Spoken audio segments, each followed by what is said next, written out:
E aí, pessoal, tudo bem? Aqui é Fernando Melo para mais uma aula de língua portuguesa. Hoje nós vamos estudar as vozes verbais. Por isso, dá um like aí no vídeo, se inscreve no canal e vem comigo. Chegamos ao nosso tema, vozes verbais. Mas o que vem a ser isso? Antes de mais nada, eu quero te dizer que vozes verbais é uma flexão do verbo, é um tipo de flexão do verbo. O verbo se flexiona em tempo, em modo, número, pessoa e também se flexiona em voz. E em que consiste essa flexão? É uma forma como o verbo expressa o fato. Posso dizer que existem 4 formas do verbo expressar um fato. A primeira delas é a voz ativa. Na voz ativa, o verbo aponta para um sujeito que pratica a ação. Ele produz a ação. Então, o fato é produzido pelo sujeito. O verbo ele vai apontar para esse sujeito como alguém que pratica a sua ação. Vou te mostrar exemplos daqui a pouco e isso vai ficar bem mais claro. Mas eu quero que você já vá memorizando esse conceito. Na voz ativa, o sujeito pratica a ação. Na voz passiva, o verbo aponta para um sujeito que sofre a ação e é alvo da ação. Ou seja, na voz passiva, o sujeito é paciente, ele sofre a ação. Já na voz reflexiva, o verbo ele aponta para um sujeito que pratica a ação sobre ele mesmo. Ou seja, ele pratica e sofre a ação, pois ele pratica essa ação sobre ele mesmo. E, enfim, chegamos à voz recíproca. Ela se dá com sujeitos compostos ou com sujeitos no plural. E as partes componentes desse sujeito praticam a ação uma na outra. Você vai entender tudo de forma muito clara agora nos exemplos.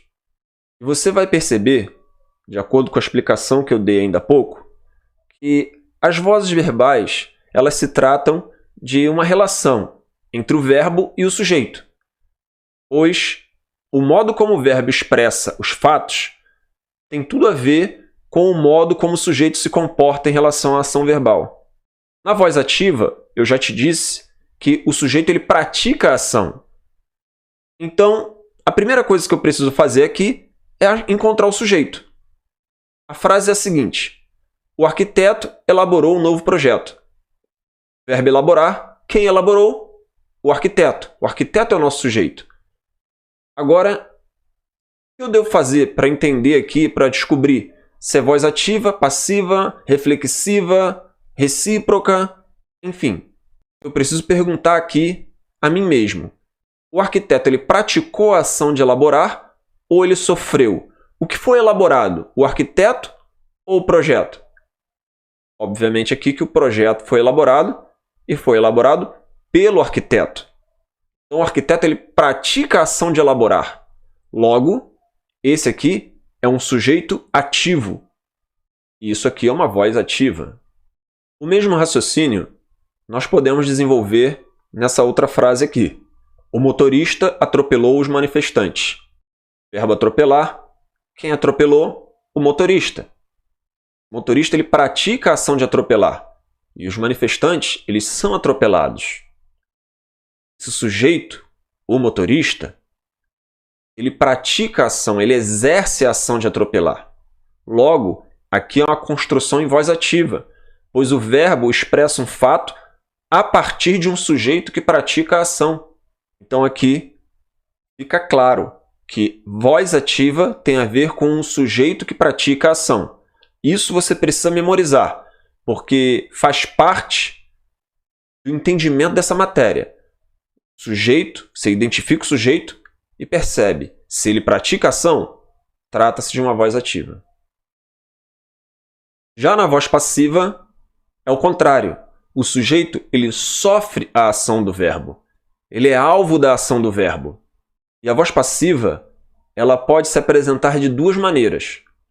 Ela pode ser uma voz passiva analítica, em que você tem um sujeito paciente, sofredor da ação, uma locução verbal, mais o agente da passiva. Porque se o sujeito ele sofre a ação, é necessário um outro termo que pratique essa ação. Essa função sintática que vai estar exercendo a ação Na voz passiva é o agente da passiva. E também a voz passiva sintética. Ela é sintética porque ela é menor. Ela não apresenta o agente da passiva. Ela também é chamada de voz passiva pronominal, porque é construída a partir do pronome se, e aí depois vem o sujeito. Outra observação importante é que, para que haja a construção de uma voz passiva, o verbo precisa exigir objeto direto. Eu vou te explicar por que daqui a pouco, nós vamos ver os exemplos, então vamos em frente. Aqui eu tenho dois exemplos de voz passiva, uma voz passiva analítica e logo depois uma voz passiva sintética. Mas o conteúdo é o mesmo. O que difere aqui é o formato da construção da voz passiva. Na primeira frase nós temos: um novo projeto foi elaborado pelo arquiteto. Você já vai perceber que é o contrário do outro exemplo que eu dei na voz ativa. Temos a locução verbal, foi elaborado, e o sujeito, um novo projeto. Quem foi elaborado? Um novo projeto. Então, um novo projeto é o sujeito. Sujeito paciente, que sofre a ação dessa locução foi elaborado. O novo projeto, ele sofreu a ação do verbo elaborar, foi elaborado. Então, é um sujeito que sofre a ação. Quem é que pratica? Pelo arquiteto, que é o nosso agente da passiva. O agente da passiva, ele é introduzido pela preposição ou por ou pelo, né? Com masculino e feminino aí. Mas aqui temos a construção analítica. Sujeito, paciente, sofredor da ação, locução verbal, mais agente da passiva. Logo depois temos a voz passiva sintética. Ela não apresenta aqui o agente da passiva. E ela é formada com verbo mais pronome se. Elaborou-se um novo projeto. O que é que elaborou-se? Um novo projeto. Então, um novo projeto sofreu a ação de ser elaborado. Perceba que eu poderia transformar isso em voz analítica, em voz passiva analítica. Um novo projeto foi elaborado. Eu só não teria o agente da passiva. Mas você entende aqui que é uma voz passiva, mesmo sendo sintética, ela não tendo toda a informação, por exemplo, quem praticou a ação. Vamos para mais um exemplo. Os manifestantes foram atropelados pelo motorista. Mais uma vez, sujeito paciente, locução verbal e agente da passiva. Foram atropelados. Quem é que foram atropelados? Os manifestantes. Então aqui nós temos o nosso sujeito. Os manifestantes sofrem a ação de serem atropelados. Então é um sujeito que sofre essa ação. Quem pratica? O agente da passiva pelo motorista. Voz passiva analítica. Logo abaixo nós temos a voz passiva sintética. Atropelaram-se os manifestantes. Quem é que atropelaram-se? Os manifestantes. Os manifestantes foram atropelados. Então aqui nós temos verbo, pronome apassivador e o sujeito. Os manifestantes. E sofrem a ação do verbo. Por isso, voz passiva, no caso aqui, sintética. Nesse caso aqui, tem um detalhe que nós precisamos ficar atentos. No outro exemplo, o verbo ele ficou no singular. Elaborou-se um novo projeto. E aqui o verbo está no plural. Atropelaram-se os manifestantes. Por que isso acontece? Porque lá o sujeito estava no singular, um novo projeto. Aqui o sujeito está no plural. Os manifestantes, o verbo ele concorda com o sujeito. Então, fique atento ao construir a sua voz passiva sintética para fazer a concordância corretamente. Aqui eu vou te ensinar a fazer a transformação da voz ativa para a voz passiva. Não se assusta não com esse esquema, ele parece estranho, mas você vai entender. Você só vai precisar de um tempinho, separar um tempinho para estudar, para reforçar, para você não se confundir, se organizar com seus estudos. Falando nisso, se você quiser uma ajudinha nesse processo de organização de estudos, dá uma olhadinha aqui no link da descrição do vídeo, porque você vai encontrar uma planilha que vai te ajudar muito nesse processo, tá ok? Descrição do vídeo. Você vai perceber aqui que os elementos eles são trocados de posição. da voz ativa para a voz passiva. O arquiteto elaborou um novo projeto. O arquiteto pratica a ação do verbo elaborar. E aí depois você tem o objeto direto. Lembra que eu falei para você que é importante, na hora de construir a voz passiva, que o verbo exige objeto direto? É aqui que você vai entender o porquê. Na voz ativa você tem sujeito, verbo e objeto. Objeto direto. Quando você vai transformar a voz ativa em voz passiva, o objeto direto ele vai para o começo da frase se transformar no sujeito da voz passiva. E o sujeito da voz ativa ele vai para o final da frase, na voz passiva, se transformar no agente da passiva. O verbo ele vira locução, o verbo foi aqui, ou o verbo é, enfim, o verbo ser de uma maneira geral, o verbo estar, pode ser também. E você transformou a voz ativa em voz passiva. O arquiteto elaborou um novo projeto, sujeito praticando a ação. Um novo projeto foi elaborado pelo arquiteto, sujeito sofrendo a ação verbal. Processo idêntico acontece também nesse outro exemplo. O motorista atropelou os manifestantes. Motorista, sujeito, que pratica a ação de atropelar. Esse sujeito ele vai para o final da frase na voz passiva. Ele se torna o agente da passiva. Ele pratica a ação como sujeito na voz ativa e é o mesmo termo que pratica a ação na voz passiva, mas aí como agente da passiva. O objeto direto, na voz ativa, vai virar o sujeito, que sofre a ação. E o verbo ele vai se transformar numa locução verbal. Continua com status de verbo, mas agora com o verbo auxiliar. O motorista atropelou os manifestantes. Motorista, sujeito que pratica a ação. Os manifestantes foram atropelados pelo motorista. Os manifestantes, sujeito que sofre a ação. Qual a diferença entre usar voz ativa e voz passiva? A ênfase. Na voz ativa, você coloca a ênfase em quem pratica a ação. Na voz passiva, você coloca a ênfase em quem sofre a ação. E quem usa esses termos, essas estruturas, vai usar isso propositalmente para dar ênfase a um termo ou a outro. Vai dar ênfase à situação de quem sofreu a ação ou de quem praticou. Isso acontece em jornais, meios televisivos. É só você ficar atento. A intenção é essa: colocar em evidência quem fez a ação ou quem sofreu. Na voz ativa, o sujeito pratica a ação. Na voz passiva, ele sofre a ação. Aqui eu quero te mostrar uma exceção. Uma exceção ao que eu disse antes. Eu falei ainda há pouco que para você transformar voz ativa em passiva, ou para que um verbo ele possa ser flexionado na voz passiva, ele precisaria exigir um objeto direto.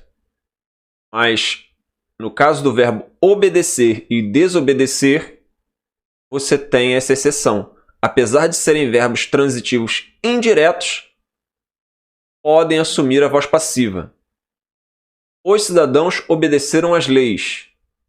Cidadãos, sujeito que pratica a ação, ele é deslocado para o final da frase na voz passiva, assumindo a função de agente da passiva. E as leis, objeto indireto, assumem a posição de sujeito na voz passiva.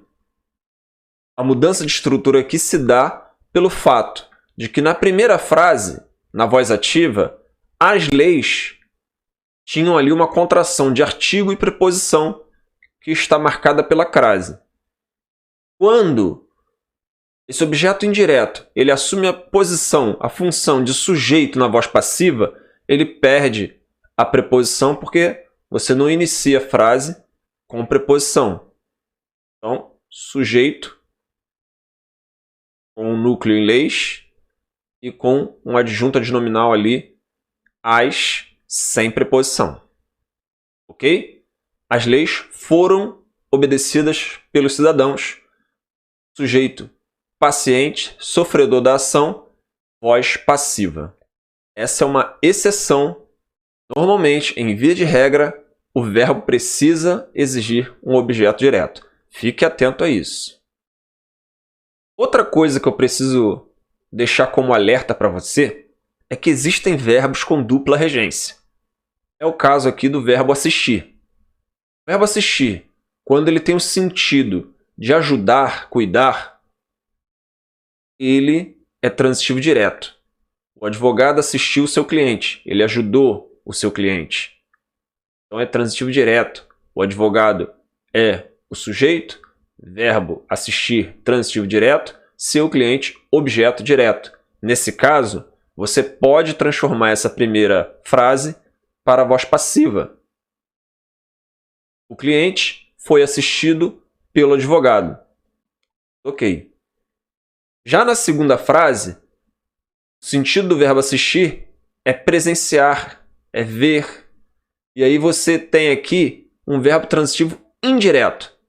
O rapaz assistiu ao jogo.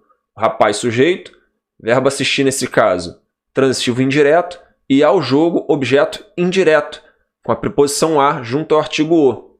Nesse caso, você não deve transformar em voz passiva. Você até consegue fazer isso. O jogo foi assistido pelo rapaz. E na linguagem popular, numa conversa entre amigos, numa linguagem informal, oral, beleza. Sem problema, ok? Agora, se você for fazer uma prova, isso fica sendo registrado como gramaticalmente incorreto. Então, mais um alerta para você. Verbos com dupla regência podem ter a transformação de voz passiva quando atuam como transitivos diretos e podem ser vistos como incorretos no uso de voz passiva se estiverem como verbos transitivos indiretos. Esse vídeo ele já está bem perto do fim. Faltam 2 pontos para eu te explicar. A voz reflexiva e a voz recíproca. E vão ser 2 pontos bem simples e rápidos. Mas antes de eu passar para eles, eu ainda tenho que explicar mais uma coisa, mais um detalhe. Existe diferença entre passividade e voz passiva. Olha esse exemplo aqui. Os criminosos receberam o merecido castigo. Aqui, os criminosos, eles sofreram ou praticaram a ação? Os criminosos aqui são o sujeito, pois quem recebeu o castigo foram os criminosos. E eles sofrem a ação de serem castigados, eles sofrem a ação do castigo, do verbo. É um sujeito que sofre a ação. Contudo, você não tem a estrutura de voz passiva aqui. Você não tem locução e nem tem agente da passiva. Apesar de que a voz passiva pode ser feita sem o agente da passiva. Mas a construção precisa ter a locução verbal. Então, os criminosos foram castigados. Aí seria voz passiva. Você tem foram castigados, tem locução. Mas receberam o merecido castigo não é locução, é um único verbo. Então aqui eles têm uma posição de passividade, mas a locução não aparece. Então você não tem aqui uma flexão em voz passiva. Você tem uma situação de passividade, mas não voz passiva. E aí nós chegamos, enfim, à voz reflexiva. Ela se dá com o uso de um pronome também, pronome reflexivo. O menino cortou-se com a faca. A ideia da voz reflexiva, é por isso que o nome é reflexiva. É como se fosse um reflexo. Você olha no espelho, é como se você olhasse 2 vezes a posição do real e a do refletido. Por isso, voz reflexiva. A ação se dá sobre si mesmo. Você pratica a ação, mas você também sofre a ação. O menino aqui, ele praticou a ação de cortar. Só que ele também sofreu a ação de cortar, porque ele praticou a ação sobre si mesmo. Essa é a ideia da voz reflexiva. Praticar a ação sobre si mesmo. O que já é diferente aqui na voz recíproca. Hoje, na voz recíproca, subentende-se a existência de mais de um ser. Ou você tem um sujeito no plural, ou você tem um sujeito composto. Os amigos abraçaram-se emocionados. Ou seja, no mínimo, 2 pessoas abraçaram uma a outra. Henrique e Rodrigo agrediram-se. Um agrediu ao outro. Por isso, voz recíproca, é uma troca. E aí a gente encerra a flexão de voz do verbo. Voz ativa, voz passiva, reflexiva e recíproca. Com isso, nós chegamos ao fim de mais um vídeo. Espero que você tenha gostado. Dá um like aí no meu vídeo, se inscreve no canal, comenta aqui um assunto que você gostaria que eu trouxesse nos próximos vídeos. Vê lá o link da descrição. Um grande abraço e até a próxima.